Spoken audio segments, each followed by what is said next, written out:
দ্বারপ্রান্তে ত্রয়োদশ জাতীয় সংসদ নির্বাচন। পুরো দেশ যখন নির্বাচনী প্রস্তুতিতে ব্যস্ত, তখন বিভিন্ন রাজনৈতিক দলের পক্ষ থেকে একাধিক অভিযোগও উঠে আসছে। বিশেষ করে প্রধান বিরোধী দল বিএনপির দাবি, প্রবাসীদের ভোটাধিকার প্রয়োগের ক্ষেত্রে নির্বাচন কমিশন একটি নির্দিষ্ট দলকে বাড়তি সুবিধা দিচ্ছে। অন্যদিকে জামায়াতে ইসলামী ও এনসিপির নেতারা অভিযোগ করছেন, পেশি শক্তি ব্যবহার করে ভোটারদের প্রভাবিত করার চেষ্টা চলছে। তবে এসব অপচেষ্টার বিরুদ্ধে প্রতিরোধ গড়ে তোলার ঘোষণাও দিয়েছেন তারা। নির্বাচনী আমেজ ও অভিযোগ প্রতিযোগিতার এই প্রেক্ষাপটে গুরুত্বপূর্ণ বার্তা দিয়েছেন সেনাবাহিনী প্রধান জেনারেল ওয়াকারুজ্জামান। রোববার ঢাকা সেনানিবাসে আয়োজিত এক অনুষ্ঠানে তিনি স্পষ্টভাবে জানান, আসন্ন জাতীয় সংসদ নির্বাচন হবে শতভাগ অবাধ, সুষ্ঠু ও নিরপেক্ষ। কোনো দলের পক্ষ নেওয়ার প্রশ্নই ওঠে না বলে তিনি জোর দিয়ে উল্লেখ করেন।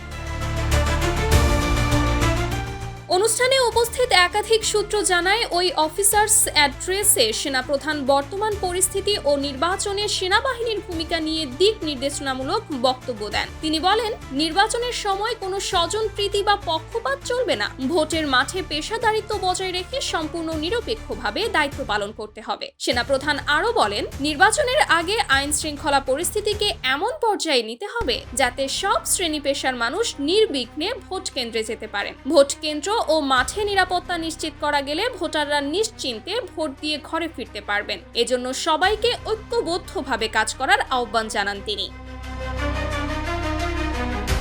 তার বক্তব্যে তিনি স্মরণ করিয়ে দেন, দেশের সংকটময় সময়ে সেনাবাহিনীর সদস্যরা সব সময় নিষ্ঠার সঙ্গে দায়িত্ব পালন করে আসছেন। বর্তমান পরিস্থিতিতেও সেনাবাহিনী যে দায়িত্ব পালন করছে তা দেশ ও জাতি চিরকাল স্মরণ রাখবে বলে মন্তব্য করেন তিনি। একই সঙ্গে তিনি বলেন, নির্বাচন শেষে গণতান্ত্রিক সরকারের হাতে ক্ষমতা হস্তান্তর করে সেনাবাহিনী ব্যারাকে ফিরে যাবে। এ সময় সেনাপ্রধান দেশের আইন শৃঙ্খলা পরিস্থিতি, অপপ্রচার, গুজব ও উস্কানিমূলক বক্তব্য নিয়েও কথা বলেন। কর্মকর্তা ও সৈনিকদের ধৈর্য ধরে দায়িত্ব পালনের পাশাপাশি যে কোনো ধরনের উস্কানিতে প্রতিক্রিয়া না দেখানোর জন্য সতর্ক করেন তিনি। পাশাপাশি জেলা ও উপজেলা পর্যায়ে শীর্ষ সন্ত্রাসীদের চিহ্নিত করে ম্যাজিস্ট্রেটের মাধ্যমে আইনি ব্যবস্থা নেওয়ার নির্দেশ দেন, যাতে নির্বাচনের সময় কোনো সহিংসতা বা অনাকাঙ্ক্ষিত ঘটনা না ঘটে।